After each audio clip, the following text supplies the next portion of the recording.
Merci beaucoup. Peut-être en préambule, donc effectivement, j'interviens auprès d'entreprises sur ces sujets-là depuis maintenant pratiquement 18 ans.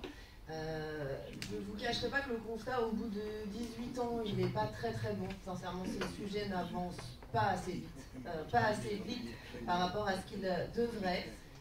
Et pour moi, ça pose une question. On a tout à l'heure fait le parallèle par rapport au mouvement MeToo, et donc notamment avec toute la démarche qui s'est produite depuis 2017 sur la question des droits des femmes. En fait, je pense qu'il faut quand même avoir en tête qu'au-delà d'un mouvement de libération de la parole, MeToo, ça a été un mouvement de libération de l'écoute.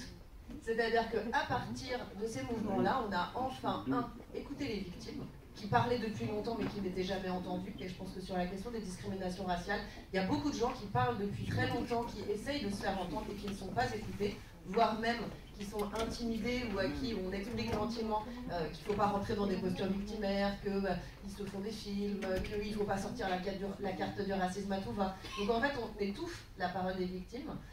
Et ça, je pense que c'est une vraie problématique parce qu'on ne pourra faire de la prévention réellement efficace que tant qu'il n'y aura pas eu de prise de conscience au niveau de la société de l'existence du racisme systémique, de mécanismes qui sont basés sur les stéréotypes, sur les biais cognitifs et qui font qu'effectivement, on a une rupture d'égalité de traitement pour toute une partie de notre population. Et donc, à un moment donné, il faut que la France puisse l'entendre, ça, qu'il y a un sujet dessus. Elle a beaucoup de mal à le faire sur la question des origines. On a réussi à faire ce chemin sur la question des inégalités liées au genre, en acceptant qu'il y avait des mécanismes de sexisme, qu'il y avait des stéréotypes de genre, que tout ça produisait de la discrimination. Il faut qu'on arrive à l'entendre et à le faire sur la question qui est liée aux origines.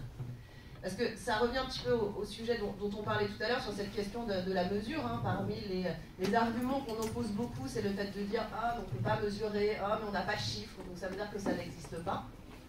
C'est faux, des chiffres on en a depuis longtemps. Je veux dire que des opérations de testing sont menées depuis une vingtaine d'années, leurs résultats ne changent pas tellement. On est toujours dans des pertes de chance pour un certain nombre de candidats d'avoir accès à un entretien de recrutement qui n'ont pas vraiment bougé sur les 20 dernières années.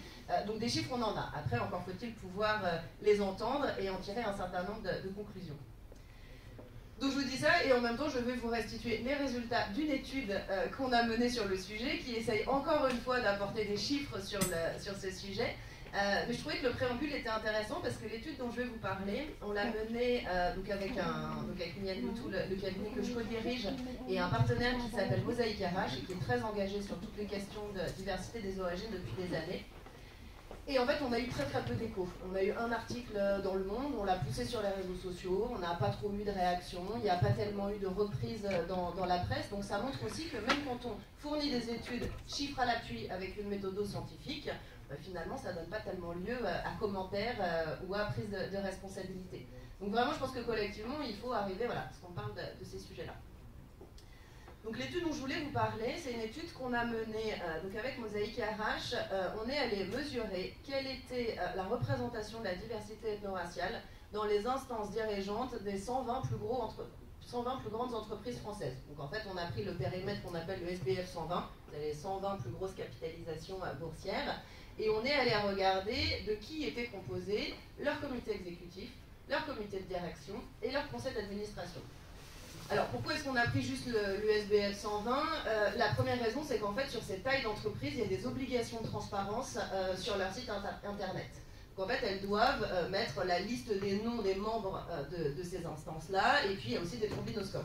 Donc ce qui, pour des questions de mesure, nous intéressait particulièrement. Donc ce qu'on voulait faire, c'était se dire, finalement, ces 120 plus grosses entreprises françaises, elles sont engagées depuis une vingtaine d'années sur des politiques de diversité. En général, elles sont depuis 2004 signataires de la charte de la diversité en entreprise, dont un des articles est le fait qu'elles s'engagent à représenter la diversité, et notamment la diversité en termes d'origine, et ce, à tous les niveaux hiérarchiques, y compris dans leurs instances dirigeantes. Et donc on s'est dit, 2004-2022, ça fait 18 ans qu'elles ont signé la charte, donc en 18 ans, normalement, on devrait avoir un certain nombre de résultats probants quand on va regarder la composition de ces instances. Bon, je vous avoue qu'on n'avait pas trop d'espoir sur le fait de trouver des chiffres très bons, parce que c'est un secret pour personne que nos instances dirigeantes ne sont pas tellement à l'image de la population française, mais voilà, on voulait mettre des chiffres. Donc comment est-ce qu'on s'y est pris ? Je vous ai dit, on est allé récupérer les informations sur les sites internet, donc c'est des informations publiques. Et on a regardé les trombinoscopes, donc les photographies de ces instances, donc membres du comité exécutif et du conseil d'administration. On a tout simplement compté le nombre de personnes qui étaient blanches versus le nombre de personnes qui n'étaient pas blanches. Et ensuite, on a croisé ça avec une analyse patronymique, c'est-à-dire qu'on a regardé aussi quels étaient le nombre de personnes qui avaient des noms et des prénoms à consonance extra-européenne, et en particulier à consonance maghrébine, africaine, asiatique ou indienne.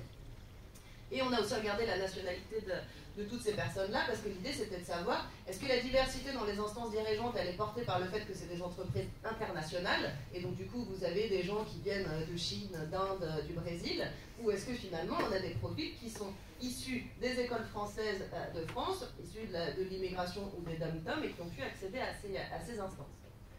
Donc pour vous la faire court, on a regardé un peu plus de 3000 profils, 1700 côté des comités de direction et 1300 ou 1400 côté des conseils d'administration, donc on est sur un volume statistique, je dirais, assez représentatif.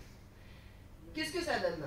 Sur les comités exécutifs, donc sur les comités de direction et les COMEX, on est à 6% de diversité ethno-raciale. 6%, c'est quand on intègre la diversité des nationalités. Donc, par exemple, dans une entreprise comme ArcelorMittal, ils ont plutôt des bons chiffres, mais en fait, c'est parce que c'est une entreprise indienne, et donc dans le board, dans le comité de direction, vous avez beaucoup de gens indiens. Vous avez des entreprises chinoises dans lesquelles il y a effectivement beaucoup de personnes de nationalité chinoise qui y sont intégrées. Donc, quand on prend toute la diversité des nationalités, on arrive à 6%. Quand on enlève toutes les personnes qui sont de nationalité extra-européenne, on tombe à 3,5%. Ce qui est quand même extrêmement faible, et là où ça devient encore pire, c'est quand on regarde le pourcentage d'entreprises qui a 0. 0, y compris avec la diversité des nationalités, on arrive aux 2 tiers du SBF 120. Ça veut dire que les 2 tiers des 120 plus grandes entreprises françaises ont des comités exécutifs ou des conseils d'administration 100% blancs. Ça pose quand même question sur le fait que cette diversité, clairement, elle n'est pas montée. Et le dernier chiffre que je voulais partager avec vous, c'est qu'on a regardé parmi ces 120 entreprises, celles dans les cas dans lesquels l'État était actionnaire. C'est-à-dire avait une part au capital, et on se dit ils ont un siège au conseil d'administration, donc ils peuvent avoir leur mot à dire sur la politique que mène l'entreprise. Et bien ces entreprises-là, elles font encore pire que la moyenne du SBF 120. Elles sont à 1,7% de diversité ethno-raciale dans leurs instances dirigeantes. Donc, dans les recommandations, on dit effectivement l'État doit prendre ses responsabilités, les entreprises doivent en tirer un certain nombre de conclusions. Et puis du coup, j'en finis là pour ne pas mobiliser trop le temps de parole. Je vous remercie, madame.